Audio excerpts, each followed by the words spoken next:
But when you consider how long people would wait in a lineup to save like 14 cents on gasoline, Bingo. the like line is around the corner. Yeah. But yeah, I guess to your continue. And everything in life, people price shop, but they don't in sport, because sports betting, there's an ego associated with it. Mayo experience. Mayo experience. Mayo experience. Mayo experience. Experience. Welcome to the Pat Mayo Experience. I suggest you smash the like button to this video, but not so hard you break your phone or computer or anything. I wouldn't want that. That would be putting you out money, and then you couldn't gamble that money, because today we are talking about what you would do if you controlled sports betting. What changes would you make to make the ecosystem better? Better for players and just better for everyone all around. Rob Pizzola and Geoff Fienberg are on the line with me to talk through this. I know that Paul Shaughnessy, who's behind the camera, has a ton to say about this sort of stuff. But Rob, you've worked in the betting industry on both sides of, in front of the camera, being a pro bettor, working for the sports books themselves. It does seem like a lot of progress is not made in the gaming industry because most people who bet are inherently selfish. That's definitely the case. Everyone's thinking in their best interest all the time, right? Like from a bettor's perspective, you're always thinking about improving the betting space to help you as a bettor. From the operator perspective, where you're the sports book, you're thinking about, okay, what can we do to extract more money out of the bettors? And there's no one thinking about the happy medium. Technically, that's what regulators are supposed to be thinking about. However, there's other things at play, economics, politics, and things of that nature, where a lot of that goes by the wayside. And also, frankly, a lack of education from the regulators in the space in terms of like just general betting wisdom. I don't speak for, every regulator in North America, but yeah, to your point, Pat, a lot of this just stems from everyone has great ideas that's going to benefit themselves, but how do you collectively benefit the entire ecosystem? And what do you make of it, Geoff? That obviously, especially where Paul and I live, and you guys are a little bit different. So the access to books has become a little bit skewed. You guys live in a legal market. We live in a gray market where you don't have access to the legal operators, but you have a lot of these offshores. And frankly, the offshores do it right a lot of the time. I love offshores. I mean, as we'll discuss things that we like, I would find my experience on offshores far more enjoyable than my experience on, I don't know what to call them other than these like made for TV new sportsbook conglomerates that seem to be out there. The approach that the offshores take, I think it is pretty good. I don't know why some of these newer companies haven't really cared to mimic how offshore goes about the betting world in many ways. Well, I guess, Rob, how much do you think that has to do with offshores? And when I say like offshores, I'm not talking about like the crooked books that, that are going to steal your money, but just a lot of European places that have operated in North America for ages, some of the Central American ones, but they've been in the gambling space for a really long time. How much do you think it's on some of these new books that have come up in America where you just don't have the wealth of experience of running a sports book? A lot of people are just new to running a sports book in a new market with a lot of new players. And how much do you think it is, are these state-by-state regulations where you have a bunch of people writing laws for things they legitimately have no idea about, so stuff falls through the cracks, and then you have to operate in a certain way, which doesn't make any sense because the law tells you that you have to. Yeah, I mean, it's very convoluted and complex, but the regulated books or the made-for-TV books that Geoff, what he calls them, is they're at an inherent advantage that in operating in regulated spaces where they're the only ones that can advertise, right? Like TV stations, teams, whatever, they can't take money from the offshore space there. So they don't actually technically have to have the most competitive product relative to the offshore, just because they're going to get their name out there so much easier than the offshore sports book is.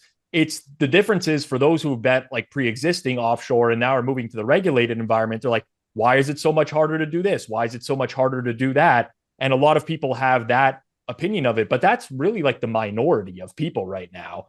Most people enjoy the experience that they're getting offered at a DraftKings per se, because there's a lot of markets available to them. They can get their money in really quickly.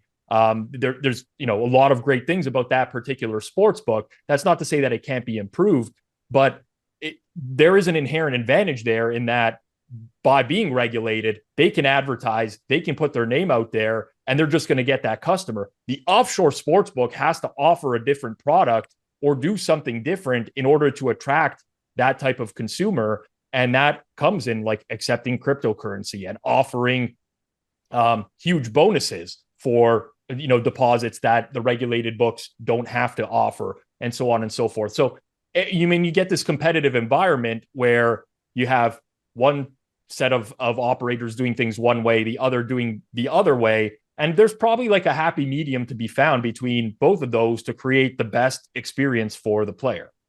Paul, you have used more sports books than anyone that I know by a long shot. So you have experience with the legalized ones, some of the crappy offshore ones that steal people's monies, the other ones, some crookie type ones where you have to, if you want to get your bonus rollover, you have to play $40,000 or something outrageous. Like, what do you see in the regulated market versus the offshore market?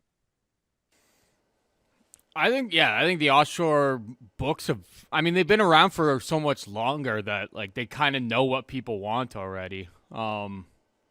The biggest thing that I think all books should have this offered, and it seems like only the offshores offer it, is you should have a button that says like, what's the max you are going to let me get down on this market without me having to 100%. Reveal my hand. Because if you have an account that moves markets, it's like, well, I'm not going to send that number because I know I'm going to move the number if it's like $100 that is the max I'm able to get down on it. Like I'll circle back and add more to that. But like, maybe this is only a problem that only certain people have, but I see some agreement on the panel here. But that's one thing I think all books should like let you know, what is my limit on this. It may not be the same limit. I'm not saying that you can't limit people because that's just the nature of the beast. But let me know what I'm able to get down. There's a button that, Bodog has it, Bet Online has it, Pinnacle has it. Like they all let you know what you're able to get down on each market. And Paul is talking about, like, because I know Paul's huge in the MMA and that fight world, but this should be available on everything. Like, it's Super Bowl week, and some of these novelty props, like, I've been in situations where I'll want to make a bet. I'll literally deposit like $400 to make a bet into this account, and then they only take $35 on a bet. And I'm not talking about like a what color is a Gatorade. Like, I'm talking about something that's totally legitimate. This would be my biggest complaint. You need to have those bet limits like listed clearly and clearly available on what you will take on a bet. Even something as silly as, I have a friend who wants to make a bet on who on an offshore on who is going to be Trump's VP nominee. Mm-hmm. And he's like, I want to put like X on it, but I know, like, I don't want, I've never used this book. Am I supposed to deposit X? And then I try to make this bet and they only let me take $20 and they don't define it anywhere. So I feel so strongly about that. And just to quickly wrap around to the regulated versus non, it seems like the TV books only care about like there's no bonuses. They're only worried about the new customer, the customer acquisition. They haven't been around long enough to care about the existing customer yet, it seems. Offshore does a really nice job in caring about existing customers. So that would be something that I've noticed, but maybe we got to get tenure with them. Or they got to be around long enough. I'm not sure. Yeah, how did you see that play out, Rob, of new customers, you get all the nice deposit bonuses and everything like that. But you would think that if you played long enough or were an active player on a site for long enough, that there should be stuff catered to you as well. Yes, but there's a very specific reason for this, right? Like, offshore sportsbooks don't pay taxes. That's why they're not regulated. Okay. And all the taxes that regulated sportsbooks are paying typically are going to come out of what they can give back to their active players. So like, that's what makes the offshore experience better for some, like the rewards programs for some of the offshore books are fantastic because you accumulate bet points. You can turn that into all sorts of free bets and whatever. but that's because of the fact that there's nothing, there's no taxes being paid off of their winnings. That's what makes them a gray market, in some cases black market, depending on the jurisdiction, sports book. So that's why you don't see that. And that's one of the inherent disadvantages for sportsbooks that are operating in a regulated space, because oftentimes not only do they have to pay taxes, but they have to pay a licensing fee, which could be just for 1 year, X amount of dollars to operate in this area. All that goes to the government and comes out of the players' pockets. So, I don't necessarily blame the regulated books for that, because at the end of the day, they have to figure out a way to turn a profit. Caesars in Ontario, for example, like recently got rid of their rewards program. They just stopped running it. And like the first step for Caesars was like, okay, we're not going to go minus 110 on both sides anymore. We're going minus 117 because we're not making enough money here. They did that. They're still not making enough money. So they get rid of rewards. At the end of the day, it's just a very competitive space. So it's hard to separate yourself when you have these other costs associated with running your business. Paul, what's the worst experience that you've had in terms of like a rollover deposit? Because most people don't even know what they're getting themselves into a lot of the time when they're like, oh, if you deposit $1,000, you get $1,000 to bet. There are some places that are very good with that stuff, that once you make your $1,000 bet, your $1,000 becomes available in the bonus credits to be able to bet. And a lot of these first-time depositor offers are things like this. But there are certain places still, especially in the states where gambling is not legal and you can download this app or that app, or this is a fantasy game that you can play that's actually just betting, that they might just try to screw you. Yeah, I won't say their actual name, but you'll be able to read through the tea leaves. I'll call them My Crookie. I was doing pretty well there, and then I saw this like great, like an insane like bonus that they had. It was like 200x or something like that. So I took it for like the max that it would allow me, and literally the next day they limited me to $25 on bets. So I had to literally spam for like 2 months. Just had to like spam parlay, spam anything just to allow myself to get to that rollover, because my money essentially was just locked from that. Yeah. It's like if you offer a bonus and there's an amount of rollover, they should be forced to like either remove that bonus, I was at the point it's like, I don't want the bonus money. It's like, you have my money trapped at this point, which I think is like part of that model there. They're like, okay, we got you now. You're going to have to like sit on this for the next 2 months. That's one of the inherent problems with the offshore space, right? Is that there's like it's just like they make up your own rules, right? And at the end of the day, a sports book doing that, like, Shag's never going to play there again, because like this is just like fucking fraud, basically. Like, why am I going to play at this book who treats me like a piece of shit? But some offshore books don't do that. The issue is that the offshore space polices itself. Like there's no regulatory body that you can complain to. You could deposit 100K into a website and they can accuse you of fraud, essentially, or multi-accounting or whatever. And like, you're just not going to get your money back. And that's a realistic possibility. In the regulatory space, you at least have a regulatory body that you can complain to, or take it up in the court system. That's like a safer bet for the average person. So like, there's pros and cons to both scenarios, because like, Geoff talks about the perks of offshores. That's great. I mean, that's the beauty of like not paying taxes, but then you get the downside of like the risk that's involved with that situation as well. So it's not perfect in any scenario. Yeah. And it's funny that but the places will regulate themselves. Like if everything sucks, you might get screwed, but again, you're never going to play at that place again. And then there are places that just have developed a really good reputation about not screwing you over, not paying you out as quickly as possible, whatever it might be. And that's an inherent advantage in that state, in that place in the offshore market. But Geoff, there are certain like daily fantasy sites, be it like Prize Picks or Underdog, who have developed a really good reputation in a lot of these states. But there's a lot of similar games to those now that are seemingly really bad operators. And it is hard to decipher which is good and which is bad, right? Yeah, clearly. And I mean, I'm still vulnerable in the fact that like Pat, like I could be a mark. Like you have some really cool looking interface. I'll just blindly think it's good. Like, like a Sharp, it looks cool. Like when I bring up the app, it's got some like, I don't know, just some the user experience is like really good. And that could just be enough for me. but in some ways we know how expensive it can be to create a good user experience. So they must be credible. There are so many like hoops of fire in this world. As someone that bet, like, I would imagine someone like Paul, who's been on all these books, or if you're listening, like all of us, the only other experience I find comparable is honestly, it's like dealing with an airline when like something where you're not in the wrong, but something is like worked against you and you really have like nothing. Like you are literally like, feel like you're fighting against the world talking to one chat bot in a customer service thing. It can, we've all been there. Like it's tilted an entire day for me at times. Like, you know, I do. And like they can choose to deal with you any way you want. I remember, I believe it was Ed Miller said this. I listened to him on Davis's podcast, the Takecast, by the way, if you're looking for more interesting things to listen to or hate listen to Davis, either works for me. That's why I listen to it.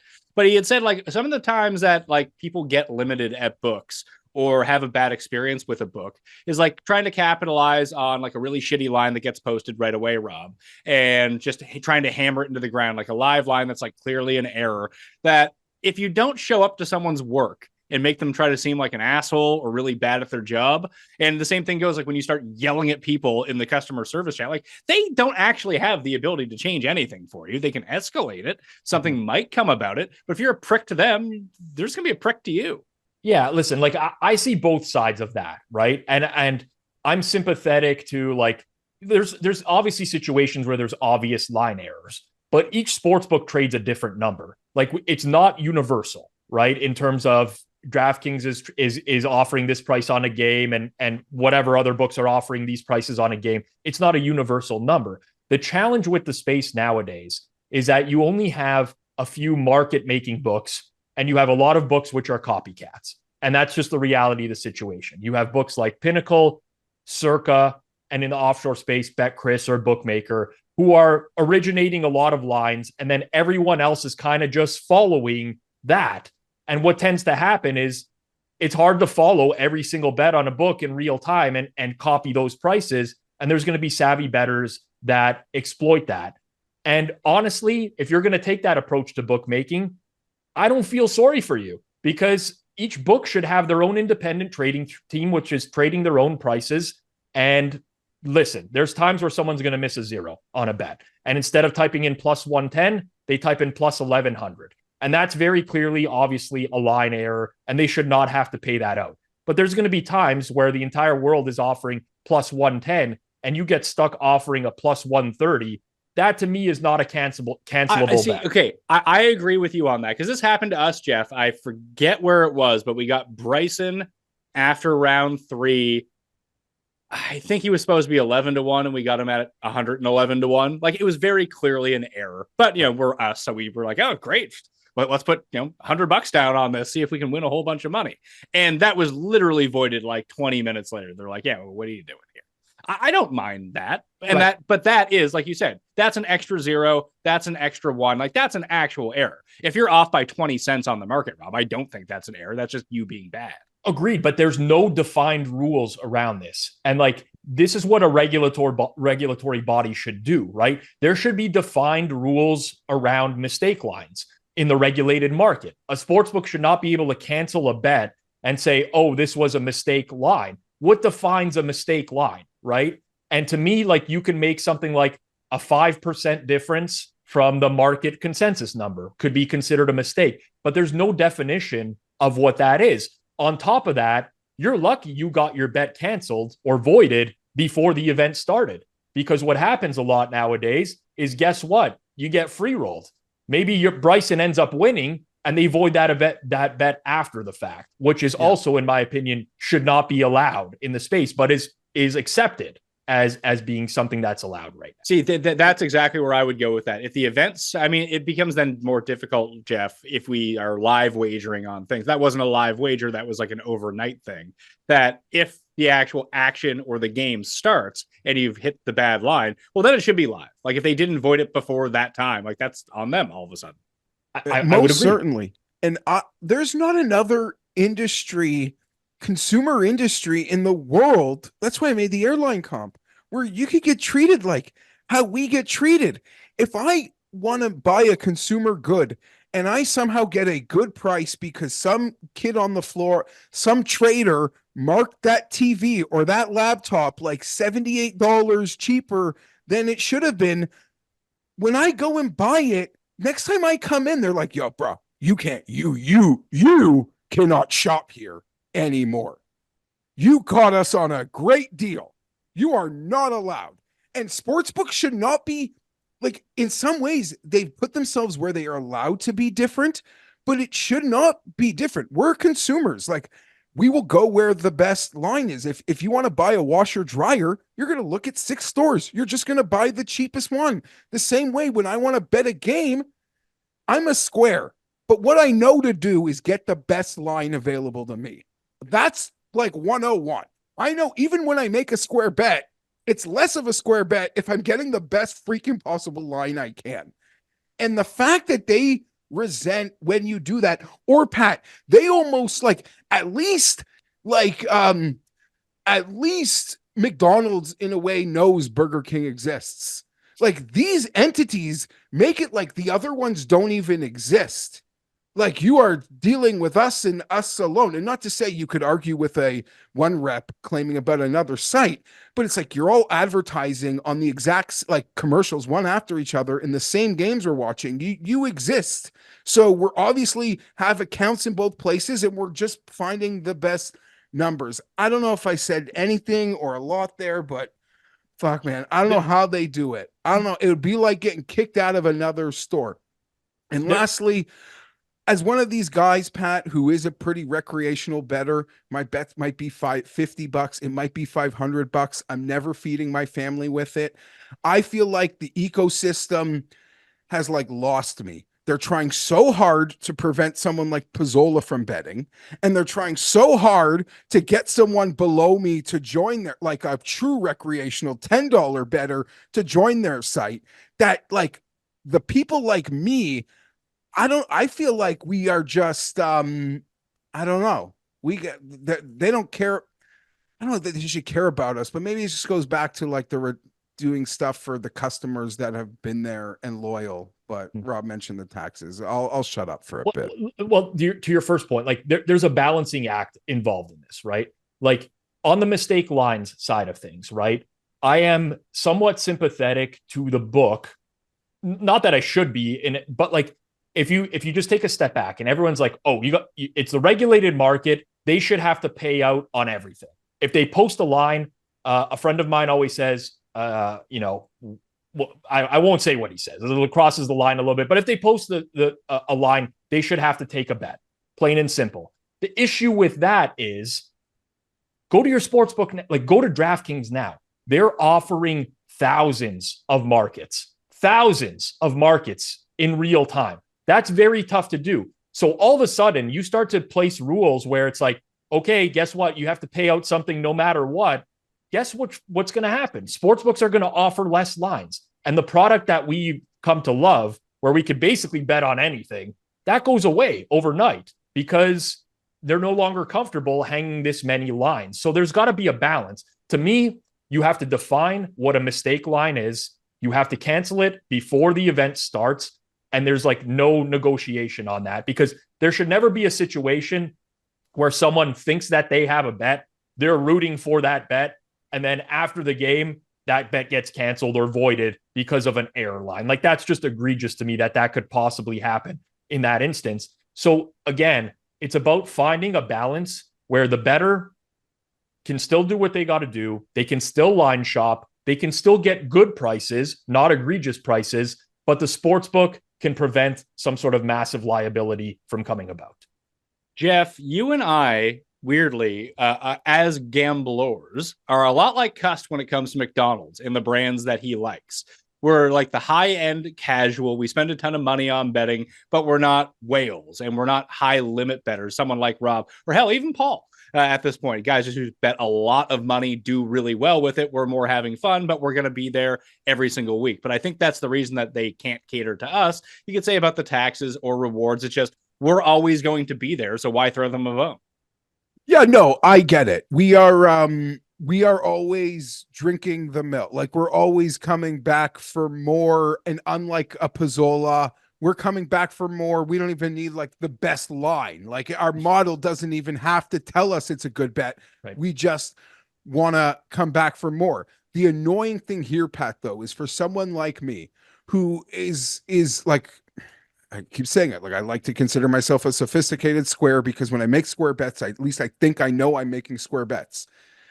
I tail whale Capper's tennis picks and he goes on a run. And I go like 8-1 in betting this tennis shit.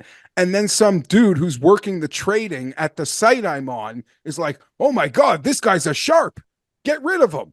Or like limit him. And it's like, dude, do you look what I do on Sundays? Like, do you look what I can do for you? I'm the guy that likes to bet TV games. Like, what are you doing limiting me because I went on a run in some stupid Aussie Open because I'm up with a newborn? Like, are you an idiot? Yeah, they should actually only be able to limit you, like limit by sport. A lot of books actually already do that.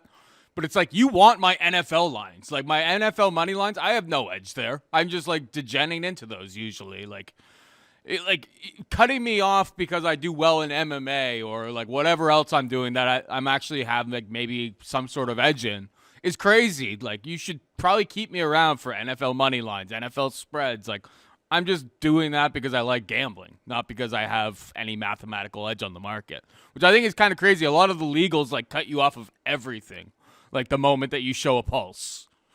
I mean, Shag, I've lost money on legals before, thousands of dollars, and I get limited even though I've lost money because they can identify that like in the long run, this person's going to win. And listen, I maybe this is like counterintuitive. Like I bet for a living. I don't pay myself an income. All my income comes from betting. Plain and simple, 100% of it. And I understand why sportsbooks would limit, right? Like they're running a business. They're in the business of being profitable. There's so many fish in the water right now. Let's get rid of anyone that has a pulse. But you could will provide value to a sportsbook at like $200 bets. You do not have to limit me to $1 where I'm never going to bet on your site again. Like oftentimes a sharp bettor who's limited to $200 might pick off a bad line. And that's going to alert the trader in real time of like, hey, we got a bad line here because they see the sharp bets in real time on a trading board. Like that would help them create an efficiency and balance their lines and be less likely to get burnt by someone who has open limits on an account and can bet $1,000 on an NBA prop that's like 30 cents off market because they didn't take any sharp action whatsoever. So again, it's about finding a balance point. At the end of the day, I'll go back to what Shag said at the beginning. What pisses me off as a bettor is when I don't know what I actually can bet. That's what drives me crazy. Like there needs to be posted and transparent bet limits with some sort of minimum. It doesn't have to be a minimum of $1,000, but $100, sure. Just let me know what I can bet so that you cannot use my bet as information. There should never be an instance ever with a sportsbook where I go and click a button to place a $500 bet and they say, Rob, we gave you $50 or like referred it to a trader. You get $50. We've now moved the line 25 cents based off of this action. Like that's absurd to me. So bet limits posted, transparent, that like should happen and should be required everywhere. So here are the ones that I want to throw out to begin. I have 3 of the things that I would change. I think that is going to be number 1. Post the limits you can have in this market. If you're limited in that market, you should be sent an email that you've been limited. You should be notified that you've been limited because as Paul said, that like you don't want to be betting into these markets with real money. And they're like, oh, you actually can only bet $13.13 into it. Or here's the max win that you can have. Because Paul, you brought that up too, that there are certain things in terms and conditions on websites that you can only win X amount of money throughout the course of a day in a particular sport, despite the fact that they will let you bet more than that. Yeah, I'm pretty sure like Denise 365 for like MMA, you're only able to win like 50K on any given day. But if you make a parlay that wins $200,000, they will take that action. But it's like if you actually win that ticket, which is obviously like, if you're making an MMA parlay that's going to pay $200,000, it's probably pretty unlikely that you're going to actually get there. But the fact that they even accept it seems like pretty disingenuous, because you're not going to pay it. Your terms and conditions give you an out for 75% of the win, which is insane and should be illegal. So that would be one. So like posting, maybe not how much you can bet, but how much you can win in a particular market. You have a maximum win up to this, and then you can figure out your bet size, this much or lower going through it. If you click, win max, it will show you both. It'll show you how much you can bet, how much you can win, and you can work backwards from there. I think that's step one. Step two, I think that there should be a list to exclude on all apps for gaming, no matter what it is. Like if I know a couple people that would love to bet on sports and can responsibly bet on sports, but every time that they have opened up a place where they can go legally bet on sports, there is also iGaming that's in there, and they can't help themselves. If they could exclude themselves from that button ever coming up, or not be allowed in the casino part of things, they could have an app, no problem, and they could sports bet. But the moment that you offer online slots to them, they are going to be sitting there with no money 10 hours later after a whole bunch of deposits. I would say the same thing about sports in particular anyway. Like if you're someone who has a problem, like I know a guy who has a problem betting D2 Argentinian basketball because he's up at 3:00 in the morning. He's good at betting. He can bet during the course of a day, but he just spends all of his money on these crap other things that you can either opt in or opt out, or at least have that be a feature, Rob, on some of these apps where if you know yourself well enough that in a reasonable state of mind, you're like, no, I actually don't want to do that, or that, because I have problems when I bet into this market, that market, or go to the casino, that you should be allowed to opt out of those, and they should have to enforce it. And if you do want to get it back, that it's a fucking hassle to do it. So for a lot of the legal outs in Ontario right now, I can't speak to everywhere across North America, this is being more widely imposed and even advertised. Honestly, there are sports books who advertise their responsible gaming and being able to set limits for yourself and how much you can deposit on a weekly, monthly basis. And I agree with you. Like, I'm a big proponent of responsible gaming. When I first met Geoff, when we were younger, like, I don't want to call myself a degenerate, but like I had issues with betting. Like I would bet on everything and anything that I could with no realistic edge. And I thought I did. And that leads down a very dark path for people. So I'm all for it. It's counterintuitive to the business model of a sports book. I mean, at the end of the day, I've consulted for sports books, and like 10% of your bettors are going to provide 90% of your revenue. Like that's just the way it is. But people should be in control themselves and have the ability to turn it off if it's not working for them. So I have zero issues with that. In fact, it should probably be the top of the list before we even get into like, how could we improve this experience? It should be, how can we make sure that like people don't lose their livelihood from sports betting or any other type of betting? Yeah, because Geoff, like, listen, it's gambling. It's sports gambling. It could be iCasino or iGaming, whatever it is. Like, it is different, but it's going to be classified in the same things as cigarettes and booze and drugs, whatever it might be. It's like a syntax type of hobby that you can have, where you could ruin your life if you get addicted to it. There's a lot of things you can get addicted to that are going to ruin your life, but gambling is one. I mean, there's a reason that GAs exist all over the place that, some people do have a problem with. That if we could figure out a way to at least let people help themselves or enforce certain things that would limit you from a lot of this stuff. And like, if you're going to have to regulate this amount in tax or this amount of whatever on like a state level or a province level, whatever it might be, it seems like this would be one to actually try to enforce.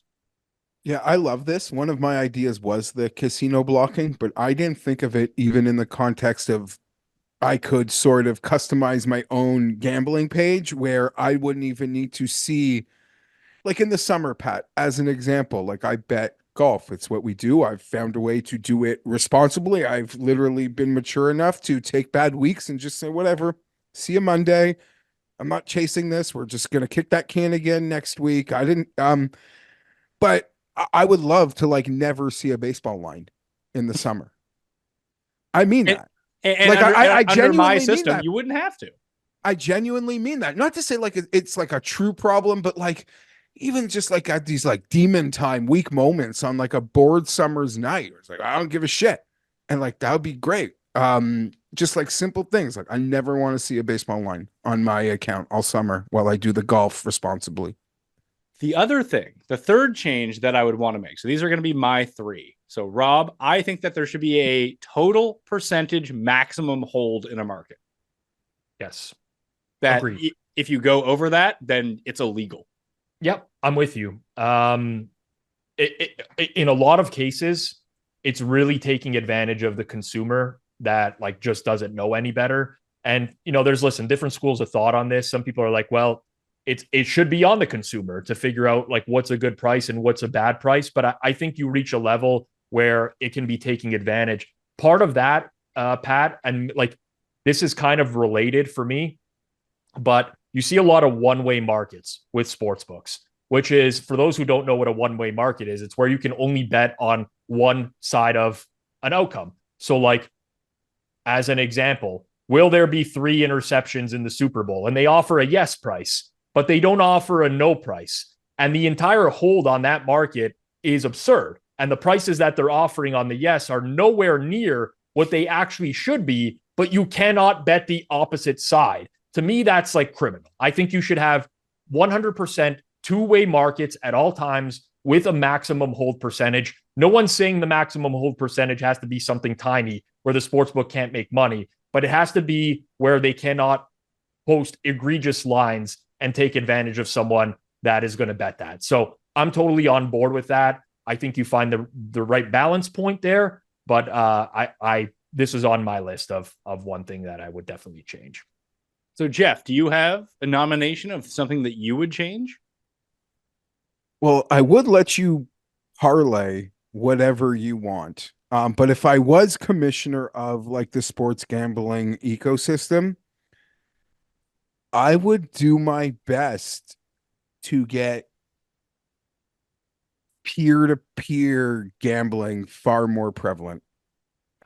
Far more prevalent. I don't know how the back end works and the loser pays the juice, but I put up, I want Chiefs +2 for 250, and there's another user on the other side who can take my bet. And I'm betting against just a dude, not the house.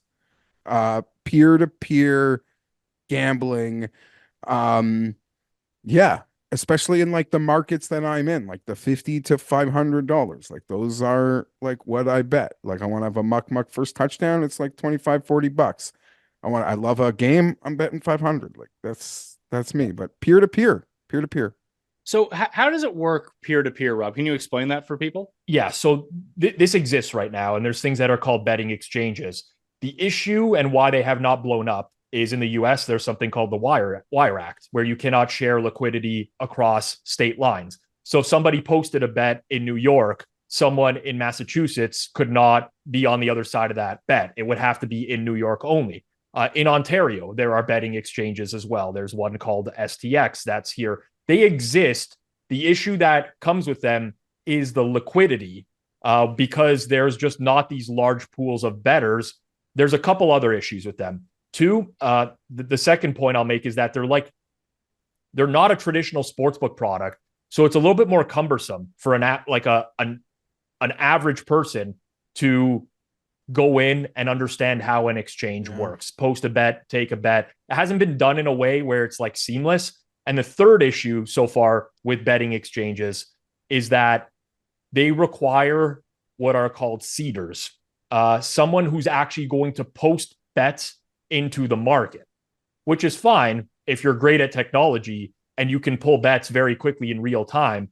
But what happens when you post a bet that you want the Kansas City Chiefs? Oh shit, I know where this is going. You're and right. Patrick Mahomes gets hurt or is announced out, and now you have people flooding to the exchange to get the opposite side because it's an amazing price. That seeder is on the hook for that bet. So because of that, it's very hard to get people to post bets on an exchange because they don't want to get picked off in the case where something works against them. So I love the exchange model in principle because I'm all about reducing vig, right?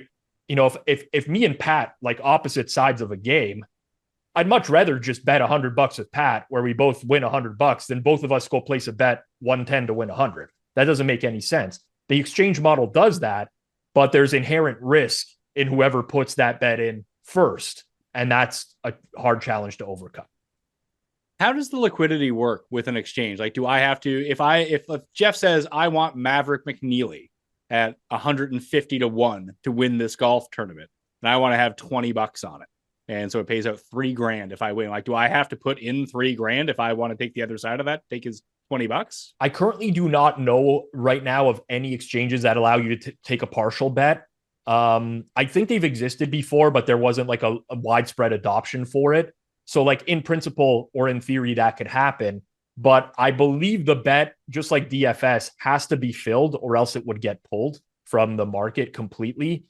There's a lot of issue. Like in theory, it's a great idea. It like in practical, like it just hasn't worked out yet. No one's been able to solve the exchange model to get mass adoption. The biggest reason being the liquidity pool, but also there's just so much to navigate through. For bettors, it would be absolutely fantastic. Well, this has happened with daily fantasy in Ontario right now, is that you can still play daily fantasy in Ontario, but you can only play it against other people in Ontario, right, based on the way that they've structured whatever ridiculous law that they have. It just seems really strange. Well, they're just outdated laws. Like the U.S. Wire Act, I don't remember when it came out, but like we're talking about 100 years ago. Like it's outdated, right? Like it doesn't make any sense anymore. But sports betting, frankly, is not a priority for like U.S. Congress. So it's just going to keep going down this path. At some point, it'll get amended. But right now, it's just not there yet. And it's unfortunate because it hurts the bettors. Because if you had a larger liquidity pool, that could really work. Like the exchange model could really work. People could get good bets. But as it stands right now, it's a little bit more challenging to do that. Geoff, I find it really funny. I remember my uncle sending me some of the YouTube videos for the California referendum on to legalize sports betting or not. And all like the tribes were going up against it. It seems like the biggest win in the history of being a part of the government to legalize sports betting in your state and just collect all of these taxes coming in that go directly to your state and stay within the state. That it seems, even though you might think of gambling as a sin type product in the realm of booze or cigarettes, whatever it might be, or legalized marijuana, it also seems kind of insane not to have it legal in your state, especially if you're a state that desperately needs money. Yeah, absolutely. But at the same, I mean, I would totally agree with that. But at the same time, I think it should be treated like alcohol or the cigarettes, and it shouldn't be glamorized in commercials. And I know in Canada, there's an act that I think just started where celebrities are no longer to be endorsers of the product. Because do we get considered to be celebrities? Like, can we be in the commercials? Because that'd be a big win for us. I'm sponsored right now by a sports book in Canada, and I actually had to sit down with their legal team to discuss whether or not I'm still able to promote them publicly, in which their legal team said it's not an issue. So I don't know where they draw the line. I'm obviously not Wayne Gretzky or Jamie Foxx. Like, don't get me wrong, people. I'm not suggesting that I am. I just don't know where that threshold is where it's like you can no longer endorse this sports book. So I feel like because there's such lobbies and it's so powerful that they're going to allow the cool advertising to build up a customer base. And then once they have a customer base, they can go behind the wall like alcohol or cigarettes, but you can't do that as like a new entity because you need to get addicted customers before you like go behind a hidden wall behind the cashier, as like cigarettes are, for an example. Yeah. I think this is just my perspective. And like, I'm not privy to everything that goes on behind the scenes. And I can only speak to what I've seen in the rollout of sports betting in Ontario. But I think that there's a fundamental lack of betting education or like understanding from the actual regulators as to how to regulate this market. I was at a Christmas party, not 2023, 2022. And there were members of the Alcohol and Gaming Commission of Ontario there, AGCO, who are responsible for regulating in Ontario. This was right around the time that there was an MMA coach that was betting on his fighter or something. Like Shag would probably know who I'm talking about here. Yeah, James Krause. James Krause. What did Ontario do? Regulators, they said, you cannot bet MMA in Ontario anymore. Sportsbooks cannot offer MMA. It's not regulated well enough. You can no longer bet it. I'm talking to members of the AGCO, and I'm like, what is the goal here? Like, when you guys are regulating betting in Ontario, what is your one goal, like your top end goal? And someone said to me, our goal is to take as much money that's going to the gray and black markets and bring it through the regulated gaming market. We want to take all that money that's going offshore, all that money that's going underground to local books, bring it into the province so that like we're making something off of it. That's the end goal. So I say to the guy, okay, now you've removed UFC betting in Ontario. Where do you think everyone's going to go this weekend to bet the fights? And he's like, well, I never really thought of it that way. I'm like, and this is like what we're like, this is a very, very simplistic, logical question.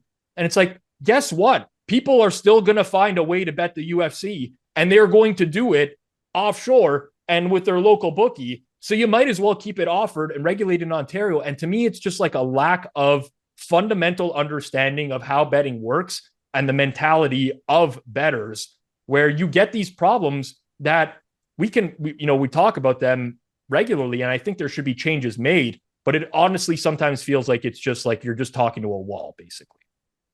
So one other thing that, I mean, this is less of a problem for Canadians than it would be, and I mean, Canadians and a lot of internationals versus what we see in the US. But if you can be taxed on both gambling and daily fantasy wins, you should be able to write off all your losses as well. That's interesting territory to get into. Well, that always seems fair, doesn't it?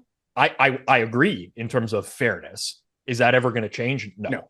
Like, it's never going to change. But I'm commissioner of gambling now. This is what I'm trying to make this the best for everyone. Maybe that's actually not good for the actual gaming industry and the companies, but I'm here for the people on this one. It's almost like a two-way market, like you mentioned with it. If you have to do one thing, well, the other thing should be true too.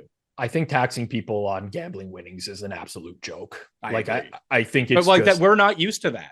We're not, but like literally everything is already in the favor of the house. Like, they're making it as hard for you to win as possible, and you're still going to pay tax on top. Like, your barrier in the US in some states is not minus 110, which you're paying for a bet.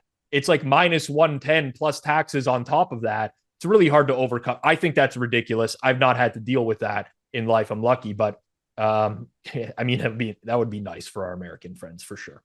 So, Geoff, the other thing as well, like when everything was legalized and you had all these legal sports book, and maybe this will eventually happen, the more mature the market ends up becoming, which I do think will happen, that I thought that between DraftKings and FanDuel, the two biggest ones, then you have like ESPN Bet and MGM. One of these books will try to acquire customers by saying, you know what? We're not going to take minus 110 and minus 110 on each side of a football game. We'll do minus 105, 105. We'll save everyone 10 cents per side of a bet, or 5 cents per side of a bet. And you can get down, that 5 cents per bet is a lot of money, but it seemed like they all just, I don't want to say that they all agreed to be like, oh yeah, we're going to have a 25% hold on each of these NFL games. It's just, I think that people don't know what they're doing and what these numbers actually mean, that they're not gaining or losing any customers by having really terrible hold on things. Yeah, I don't know I honestly don't know what to make of it. I did believe at a time that it would lead to like great competition in the marketplace. But to your point, as much as they're competing, it does feel like there's a level of collusion in that regard, Pat, because I could tell you when weed became legal in Ontario and like 15 dispensaries opened up on my block, there was competition. I tell you. And I thought that would happen with the sports books, but instead we just saw sports books close down, and the ones that are able to be the conglomerates that you mentioned that live on, they have no interest in changing. Pizzola mentioned they'd rather go to minus 117. Yeah. Price sensitivity does not exist for most recreational bettors, which is insane when you think about how people live their day-to-day lives, right?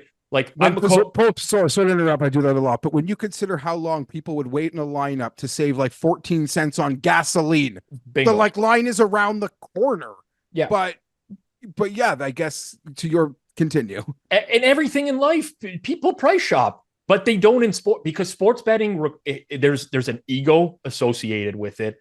Bettors don't understand that there's math associated with it, and sportsbooks never tell you that, because like that's just going to turn off at least half the population right now when you tell them that sports betting is a math problem more so than it is actually watching the games or anything like that. But price sensitivity doesn't exist. Like, shameless self-promotion here, but I co-own a company called BetStamp, which is would literally take someone 5 seconds before they wanted to place a bet just to pull up which sportsbook has the best price on that. This should be like a massive thing in the betting market, but it's not. It's not like Expedia or like Google Flights that's going to show you 100 different options and you can see which, has the cheapest price. People will do that, but they won't do that. You'll go to the grocery store where they're going to say $5 on their bill. They're not going to do that when they go bet on sports. And I don't know the reason. I think it just boils down to like, I could give you the reason, because I got buddies. We argue about it in the basement. Right. My buddy's just like, okay, you got -110, I got -116. Like, I'm only betting $88. Like, I don't care. Like, Right. that's literally like I've been where these arguments happen, where I got buddies are like beholden to the price, and other guys like, I don't know, man. If I was like a pro bettor and betting like times 1,000, then I guess those 6 cents would matter. But at the units I'm betting, just doesn't matter. But then the other side of it is to make the joke about how people line up with gasoline to save 4 cents. So I don't have a clue, man. Yeah, I'm not one who cares about price sensitivity. Like, I will look, like if there's like, I'm looking at like at Run the Sims, we have sort of, it's a similar type product for our prop sniper, Rob, where I'm just looking at Brock Purdy props for the Super Bowl right now.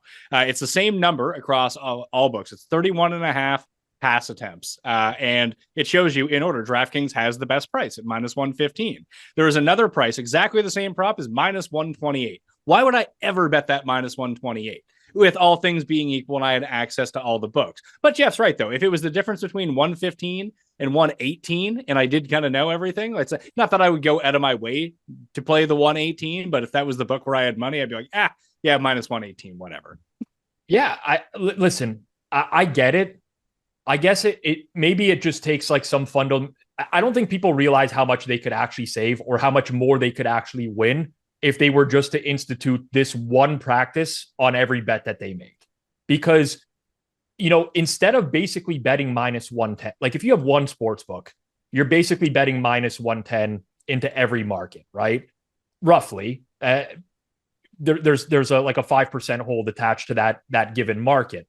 If you start to bring that down to like 3 books now, the sportsbook hold goes down. 5 books, it goes down even more. If you're betting with 10 different legal books in Ontario, as I am, like 20 different books right now, I'm basically paying like -101 on side. I get ARBs on games where I could bet one side and the other and guarantee myself a profit. At that point, you could actually be a coin flipper of a bettor, and you're barely going to lose anything in the long run, versus someone who's repeatedly making this bad bet at one book who's going to lose a lot in the long run. So like, I think if it were explained a little bit more like that, it might make a difference to some. It might not. Some people might just not care. But it is just weird to me that. But Rob, these are the same people who want you to take the points. I know. Well, so it's like they don't understand. Like, yeah, some of us sports bettors like, okay, what's 4 cents? Like, we want to take the point. Like you mentioned the math. No. Take right. It's the same people who don't understand what you are saying are probably the take the points crowd. So how could they understand what you're saying? Yeah, but like, again, what's far-fetched to me is that people do this already in other aspects of their. Not everyone's like a line shopper or whatever. Some people. Well, here's what it boils down to before you get into it, because I just to use that gas analogy that Geoff threw out.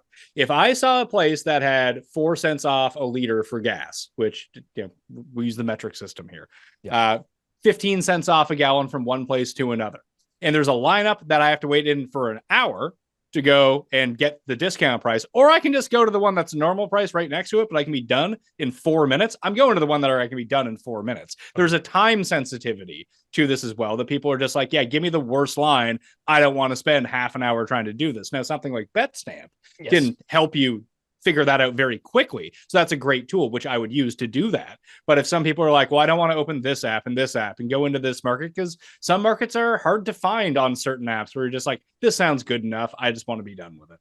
Agreed. And sometimes those prices don't last very long either. So you can't just go sportsbook to, and I think maybe that's where the lack of education lies, right? Like if you have 10 sports books, it's not only BetStamp, like that's a company that I co-own, but there's lots of options for you on the market that are free, where you can basically find the best price in real time very quickly. It's not like you have to open every individual sports book and then scroll over to Brock Purdy pass attempts and find what the price is. No, there's easier ways to go about doing that nowadays. So if that takes you 10 seconds before you place a bet, why not do it? I don't know. Like there's a reason, I've been in the betting space for a long time. I went from like pure terrible sports bettor to being able to sustain it for a living. And I just learned these practices over the years. It's sad to say it. Like I actually really feel bad for people who lose a lot of money in the space. Like we know 98% of bettors are going to lose. That doesn't have to be that way. It's just like little dumb mistakes that people make betting with one book, not getting the best price when they can, that make the barrier. Like it's so hard to overcome that as a bettor. It's so hard to win like 54% betting the NFL in your lifetime. So don't make it that you have to win 54% betting the NFL in your lifetime. Make it that you have to win 51% to turn a profit. And that's way more attainable than the 54. Little things like that. Any final changes that you would make, Geoff? Because I threw this question out to Twitter and I got some really terrible answers for this. Like, what's the one thing that you would change? People were like, I don't think anyone should ever get a refund. Like, that's the one thing that you would change, is actively take money out of the pockets of the players to give to the sportsbook. That's your solution. Like, people, that goes back to my point earlier that people are just so selfish with this stuff. They're very selfish. I'll be holistic in this. I think how it's advertised, how it's commercialized, how it's just being put. I could imagine, like, I was so excited to play Pro Lines as a kid, and I don't think it's pushed like a fifth of how hard. Pro Lines is just a convenience store, sports betting product that we had access to in Ontario. And that didn't have like Wayne Gretzky or celebrities like telling me to do it. I just wanted to do it because I like sports. So I am actually like really scared about what the stories that we are going to hear about. So I wouldn't it's glamorized right now because they need their client base, but I think the sooner that ends, the better. Interesting. Okay. Well, how about you, Rob? Any final changes? The big things for me were the four I came into the show with were stronger responsible gaming measures are needed. So I agree with you there, Pat. I know there's a push for that, but there could be more that's done from that point of view, and it should be regulated a lot stronger than that. Posted and transparent bet limits with a minimum for every bettor. You should not be able to offer, like, it's already so weird that books can offer $1 to one person and 10,000 to the other. Like, you want to talk about responsible gaming issues. That's absurd. Imagine going into like a restaurant and me, Pat, and Geoff sit down at a table and they serve us 3 different menus with different prices for everything. Like, this doesn't happen anywhere else. Posted and transparent bet limits with a minimum that's like a respectable minimum. Two-way markets, always with a maximum hold percentage, exactly like you talked about, Pat. Shouldn't be able to go to minus 130 on both sides of 2 different bets. There needs to be a maximum there in place. And then defined rules around mistake lines. Allow the sportsbook to prevent max liabilities, but also don't ruin any sort of edge for the bettor where they benefit from finding something that's slightly off market and then you just calling it a mistake line. So those are the big 4 for me. If we were going to do offshore space as well, I would say clear rollover requirements or remove rollover requirements entirely, because they're just so damn confusing to everyone out there. They're there to protect the sports book from someone coming in on one account and playing one side of a game, someone coming in on the other account playing the other side of a game, guaranteed profit using the bonus. That's why they're there, but make it a little bit more clear upfront for people. So I went over mine, the different ways that you could exclude yourself from things that you feel like you have a problem with beyond just setting limits. If you're saying that, hey, I have the DraftKings Sportsbook app, I never want to play in the iCasino, just boom, excluded. And in order to get yourself back on, it becomes a hassle. So people need to make a real decision about it. Geoff mentioned hey, I don't ever want to see baseball lines. Just don't let me bet on baseball. There are certain sports that are taker sports for you that you just kind of degen. When you have extra money in your account, just block those off, or at least have the ability, a button to do that. List the limits of everything, the max you can win, the max you can bet at all times. If you are limited, then you should be notified of it immediately. So then you actually know from each of these places, the total hold needs to be a maximum percentage, and it cannot go over that without that sportsbook being in breach of the law. And I think that you should be able to write off your losses tax-wise. If you are going to be taxed on your wins, you should be able to write off your losses. If that's the market that we're playing into, that is the ultimate two-way market that goes along with it. When I threw this question out to the people, there were some answers that I understand, but they're not feasible and they're not realistic. Like Rob, people were like, legalize gambling everywhere. It's like, well, it's a state thing. Yeah. You can't it's not just handled do at that. the federal level. It's handled at the state level. It's impossible. It's just not going to happen. So And then that would be well, nice. you need to get rid of you. It's I hate geo blocking. It's well, geo blocking is the only way that this can be legal in the first place. Yes. So Yes. is there just people want what they want and they want to do it now without any consideration for what's actually going on or what's based in reality? Or is it just people who have a very fundamental misunderstanding about how any of this works? Geo blocking is obviously a pain point. Sometimes you have to download a separate app. It sucks. I agree. But it's what's required in order to meet the regulation that's laid out by the province or the state, which they're trying to regulate within the state. That makes total sense as to why. But there's that book that Cam does commercial content for where we live in Canada, and they tell me I'm geo-blocked where I'm exactly where I need to be. It's the most frustrating thing in the world when you are where you're allowed to be and the machine is still telling you you're somewhere else. Yeah. I mean, that's just a faulty product is what that is. That for whatever third-party tool that they've built or have licensed for that, or it's something related to, listen, I wish it were simpler. I get it. There's nothing worse than trying to place a bet. You're download this app. It takes forever, but this is what it takes. This is what satisfies the requirement of betting within that state or province. If there were a better technical solution, someone would make a lot of money.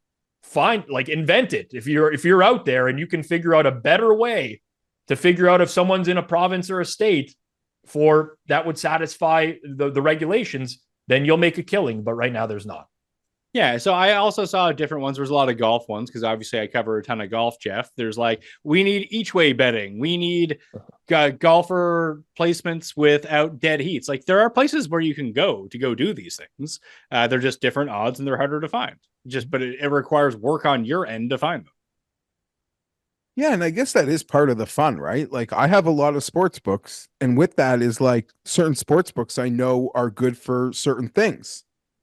They're just better. There's this book that's just better with first touchdown. There's a book that's just, like you said, with the dead heat. There's a book that I know is always just better with something. And those are the books I try to use for those specific situations. Yeah, if you're Cam, there's a certain book that we use that generally favors underdogs. If you're ever looking for that extra half point, they usually have it. Yeah, that is true as well. I don't know. I just hope there's a time where I don't feel like I'm dealing with the airlines when I'm dealing with the sports books, but I doubt it. Paul, did you have anything final to say before we get out of here? I just wanted to circle back on one of the things Geoff brought up earlier, and that's the when he's getting punished for shopping shopping prices and stuff like that. He gets limited. They cut him Yeah. off because he's getting a little bit of CLV. It's not like he's Cam Stewart rolling through the meat section of your local grocery store with 50% off stickers. You have that on your floor. Now, maybe that's, the employee put the sticker on there, and that was partially a mistake. But, like, sometimes it's like, yeah, you're beating a line by 10, 15 points. It's like, it's probably not going to be too insane for the average casual. And it's not, bettor. I'm not a sharp. And here's the thing. It's not like I do anything that sharp. I'm just an educated consumer. You advertise these books. I sign up to them. When it's time for me to pick the game, I'm getting a good line. I might be in a group chat with people like Pizzola where like, this is the game, this is steaming. And one of those books is slow to move it. So I get it there. And then by the time it goes off, it's a good number. And that book's like, oh, he's smart. No, I'm not. I'm just a consumer doing what people do when they buy consumer goods. They get a good number. Yeah, Well, doing I'll what leave you with everybody this. should do. What? Doing what What should everybody you- should do. It's just responsible gambling. It's going to be hard to win in the long term. So trying to get the But best it's not number even on responsible everything gambling. is 101. It's not even responsible gambling. It's like just being a responsible of consumer goods, like in anything. You just want to feel like you got a deal, like anyone else does in life. Like you go out and buy something. If something's on sale, you're more likely to pick. Like you just want to feel like you got a good price on something. It's like, should that be reprimanded? I don't think so. So when I threw this out, I shouldn't have expected any less from Twitter, but the number one answer that I got of, if you were sports betting czar, what would you change? And the guy said, eliminate geofencing, state taxes, state by state approval, and taxes on all players. Essentially, this man does not want to live in America. Change the government. Anywhere in the world, basically. Yeah. Just eliminate. So taxes. I mean that if that's what you want to change, you are changing a lot He'll that love has to do with the government of the country that you live in. Probably not something that the sports betting czar would be able to do. The man has a dream, though. He has a dream, and we would all like to live in that. It's just unfortunately not rooted in reality. Well, I mean, MLK had a dream, and this guy's dream is very focused on one thing about not paying taxes on bets that he wants to make. So, yeah, I guess everyone's dreams are different when it comes down to this sort of stuff. I mean, he could not pay taxes right now. He would be making a conscious choice. Nor am I suggesting that he do that. But you have a decision to make to file your taxes every year. There's repercussions that come with it. But as it stands right now, you don't have to pay your taxes. I You would choose love to be able to write off that Jets Raiders Sunday nighter. Like I'd love to be able, I'd love to be able to do that. What if it would encourage action at books towards the end of the year, I would think too, Rob. Yeah. I like, what if he had like a one-time button at every sports book that you could only hit one time to like erase a bet within like a certain reason? Think about like applying stuff that you actually are rooting for. How many times have you said like one time in your life when you're cheering for a bet? Come on, one time, some golf winner that you're cheering for or whatever. Stuff like that is like more rooted in betting reality. I don't know, like little intriguing things. That's not top of my list, by the way, as like bettings are. But like The one-time button. yeah, the one-time button is just like a nice to have. But I think that like if we're looking for some sort of realism here, yeah, not paying your taxes is probably not going to be the one. Maybe like getting out of one bet is possible and theoretical that the sportsbook might allow you to do that.